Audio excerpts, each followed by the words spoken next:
अभी तक ये कहा और सुना जाता था कि बारिश अपने आप ही होती है, यानी कि प्राकृतिक तरीके से होती है। जब प्राकृतिक तरीके से मौसम में बदलाव होता है उसके हिसाब से चीजें होती हैं। लेकिन अब ये बात बदल चुकी है। अब विज्ञान की मदद से भी बारिश कराई जा सकती है, जिसको कहा जाता है कृत्रिम बारिश। और इसके लिए एक शब्द है क्लाउड सीडिंग। और ऐसा दिल्ली करने वाली है, यानी कि दिल्ली की सरकार करने वाली है। अगर आप यह वीडियो 28 अक्टूबर के पहले देख रहे हैं तो हो सकता है 28 अक्टूबर के आसपास आप दिल्ली में बारिश की खबरें देखने को मिले आपको, और इस तरह से पता चले कि वहां पे दिल्ली में पानी भर गया है। तो यूं ही नहीं हो गया, ये करवाया गया है। तो ये करवाया क्यों गया, किस तरह से करवाया गया, क्लाउड सीडिंग का असर फिर क्या होगा, और असर के साथ साथ इसके पीछे का साइंस क्या है, ये बड़ा मजेदार है। इसको भी चलिए समझते हैं आज की वीडियो में। तो सबसे पहले ये समझते हैं कि आखिर यह कृत्रिम वर्षा जिसके लिए क्लाउड सीडिंग कराई जाएगी, वह आखिर कराई क्यों जा रही है। तो हुआ ये कि अभी कुछ समय पहले दिल्ली में दिवाली थी, पूरे देश में ही थी, दुनिया में थी दिवाली। दिवाली के बाद AQI बहुत ज्यादा बढ़ा। AQI का मतलब क्या है, air quality index. Air quality index का मतलब क्या हुआ, इसका मतलब यह हुआ कि अगर इसका स्कोर ज्यादा बढ़ेगा, 500 की तरफ जाएगा या 500 से भी क्रॉस कर जाएगा, तो हवा बहुत खराब है जिस भी जगह पे ऐसा हो रहा है।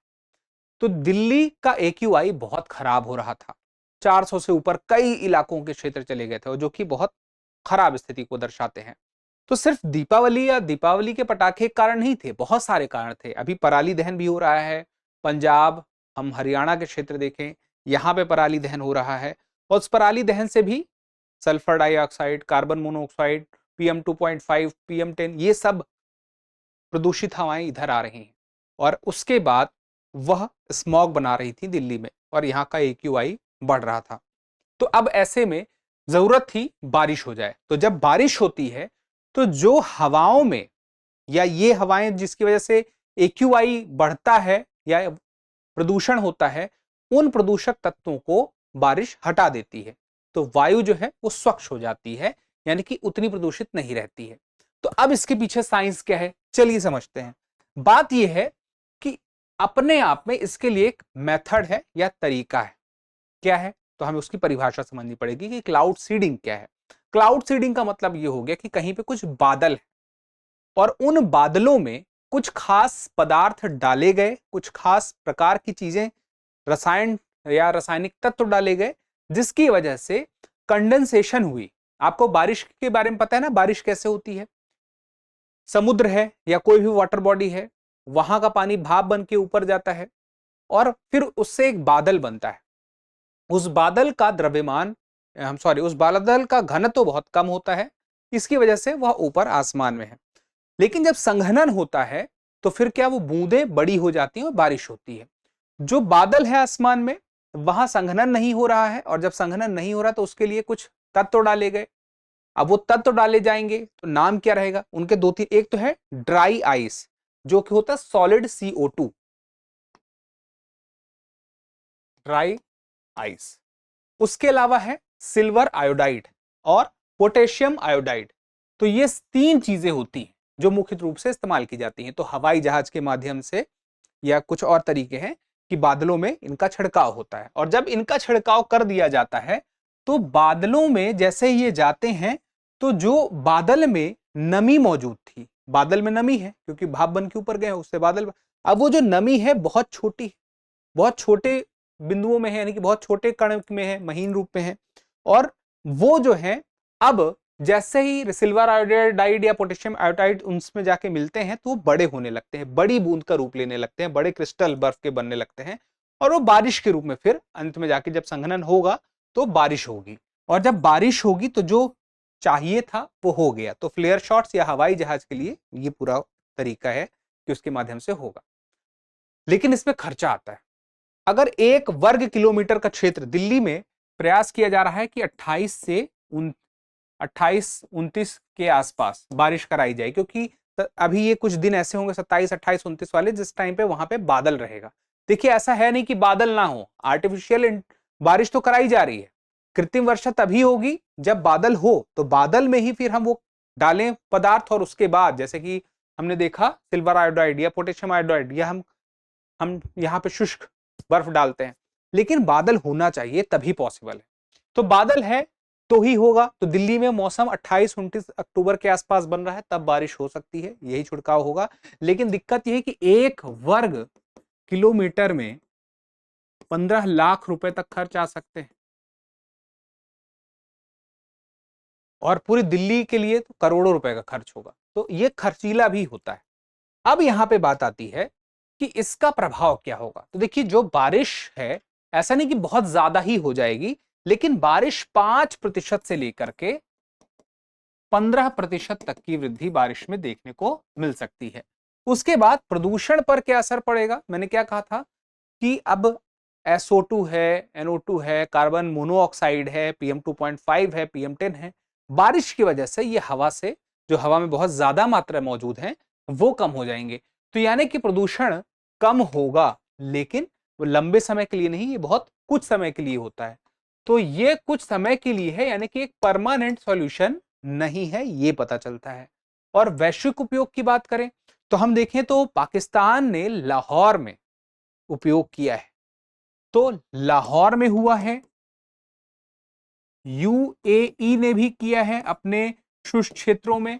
उसके अलावा हम बात करें चीन की, तो चीन ने भी बहुत उपयोग किया है। यहां तक कि जो बीजिंग ओलंपिक था, तो बीजिंग ओलंपिक के टाइम पे उन्होंने इसका उपयोग किया था। तो बीजिंग ओलंपिक एक बड़ा आयोजन था, और उस दौरान इसका इस्तेमाल करना एक बड़ी बात थी। तो प्रदूषण कम करने के लिए मुख्य रूप से इसका इस्तेमाल कर रहे थे।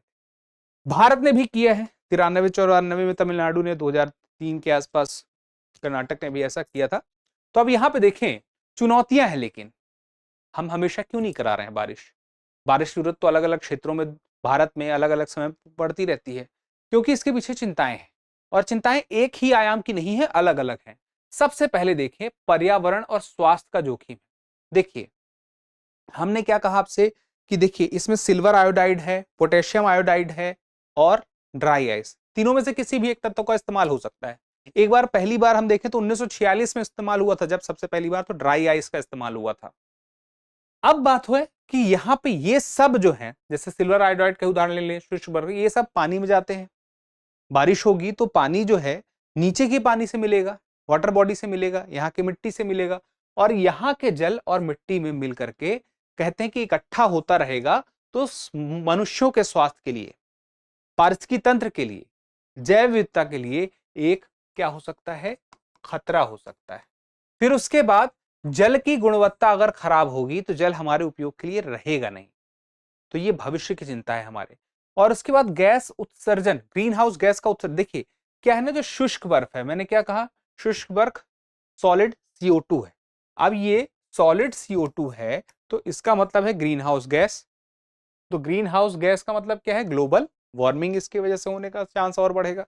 फिर उसके बाद स्वास्थ्य का जोखिम, जो हमने कहा था, सिल्वर आयोडाइड की वजह से क्या होता है, श्वसन संबंधी समस्याएं ज्यादा होती हैं, यानी कि श्वसन नली से संबंधित समस्याएं, फेफड़ों से संबंधित समस्याएं, इसमें लगातार अगर कोई इस पे जाए, जैसे इस बारिश में कोई निकले और उस बारिश के प्रभाव में आए और लंबे समय तक वो प्रभाव रहे, तो उसको नुकसान होगा। फिर उसके बाद अब देखिए, यहाँ पे जो चिंताएं हैं, मैंने कहा था एक तो ये भी है, स्वास्थ्य की है, दूसरी बात खर्च की भी है। खर्च के साथ साथ यहाँ पे ये है कि अगर इतना ही पैसा लगेगा और बड़े एरिया में करना हो तो आप कितनी बार बारिश करेंगे। हमें तो आगे के उपाय के बारे में ये सोचना होगा कि मुद्दा क्यों है, क्लाउड सीडिंग कराई क्यों जा रही है दिल्ली में, वो है प्रदूषण। किस बात का प्रदूषण है, वायु प्रदूषण है। कैसे पता चला, AQI से पता चला। AQI में वो कौन से फैक्टर होते हैं जिससे हम पता चेक करते हैं स्कोर क्या है, तो 8 फैक्टर होते हैं, यानी कि carbon monoxide, sulphur dioxide, nitrogen dioxide, और भी इसके अलावा। तो ये सब मिला के इनको हम कम कैसे कर सकते हैं, तो इसको कम करने के लिए जो जो भी, जैसे पराली दहन है, उस पर कंट्रोल करना पड़ेगा। हमें प्रयास करने पड़ेंगे कि हम क्लीन एनर्जी का इस्तेमाल करें, हम जीवाश्म ईंधन का इस्तेमाल ना करें, तो हम सही तरीके से कंट्रोल कर पाएंगे और हमें उसकी जरूरत पड़ेगी नहीं अप्राकृतिक तरीके की। क्योंकि शुरू में मैंने कहा था कि जब हम प्रकृति के साथ छेड़छाड़ करेंगे तो प्रकृति भी हमारे साथ छेड़छाड़ करेगी। जैसे कि हम पहाड़ों के बारे में सुनते हैं कि जब हम पहाड़ों में बहुत ज्यादा कंस्ट्रक्शन वर्क करते हैं तो एक खतरा रहता है भूकंप आने का। और वो भूकंप कहते हैं कि भले प्राकृतिक है, लेकिन मानव जनित भूकंप भी होता है, ये भी आपने एक फैक्टर पढ़ा है। चलिए, ये मुख्य बातें थी, आपको पता होना चाहिए। सवाल है, इसका जवाब जरूर दीजिएगा। छोटा सा सवाल है, क्लाउड सीडिंग के बारे में लिखित में से कौन सा कथन सबसे सटीक है? ए, क्लाउड सीडिंग की प्रभावशीलता बादलों में आर्द्रता की मात्रा तथा से स्वतंत्र होती है। बी, क्लाउड सीडिंग में प्रयुक्त शुष्क बर्फ एक ग्रीन हाउस गैस का स्रोत है और यह अल्पकालिक राहत प्रदान करता है। सी, क्लाउड सीडिंग वायु प्रदूषण के मूल कारणों जैसे औद्योगिक उत्सर्जन का स्थायी समाधान है। और अगला है, क्लाउड सीडिंग हमेशा 29 अक्टूबर को किया जाता है, चाहे मौसम कोई भी हो। तो इस सवाल का जवाब जरूर दीजिएगा, क्योंकि जब आप जवाब देते हैं तो हमें और बेहतर करने की प्रेरणा मिलती है। फिलहाल के लिए इतना ही, मिलते हैं अगले सेशन में। तब तक के लिए क्या करना है? स्वस्थ रहना है, मस्त रहना है, पढ़ते रहना है। धन्यवाद। अब एग्जाम की तैयारी को और बेहतर करने के लिए हमारे चैनल को लाइक, शेयर और सब्सक्राइब करना ना भूलें।